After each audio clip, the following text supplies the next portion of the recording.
जरा आप इस फोटो को ध्यान से देखिए।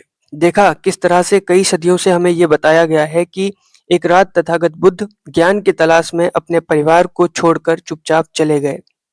बुद्ध चरित्र की माने तो ऐसा ही हुआ था, लेकिन डॉक्टर बी आर अम्बेडकर अपनी किताब बुद्ध और उनका धम्म में लिखते हैं कि कपिलवस्तु की सीमा पर एक नदी हुआ करती थी जिसका नाम था रोहिणी नदी। रोहिणी नदी के दूसरे और एक दूसरा राज्य हुआ करता था जिसे लोग कोलियों का राज्य कहते थे। उन दिनों कोलियों के राज्य और कपिलवस्तु के बीच में उस नदी के पानी से जुड़े हुए कई सारे विवाद हुआ करते थे।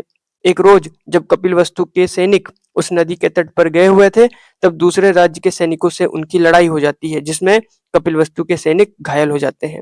ये बात जब तथागत बुद्ध यानी सिद्धार्थ गौतम के महल तक पहुंचती है, तब उनके सेनापति ने एक सभा बुलाई और उन्होंने मांग की कि एक युद्ध की तैयारी की जाए। लेकिन सिद्धार्थ गौतम ने उस युद्ध का विरोध किया, जिसके बाद पूरी सभा ने सिद्धार्थ गौतम पर देशद्रोह का आरोप लगा दिया।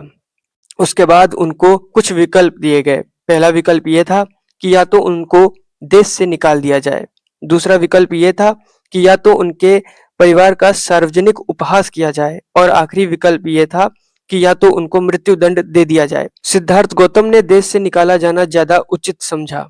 जब यह बात महल तक पहुंची और जब सिद्धार्थ गौतम देश को छोड़कर जाने की तैयारी कर रहे थे, तब उनकी पत्नी यशोधरा उनसे कहती हैं कि अब जब आप देश को छोड़कर जा ही रहे हैं, तब कोई ऐसा मार्ग ढूंढिए जिससे पूरी मानवता का कल्याण हो।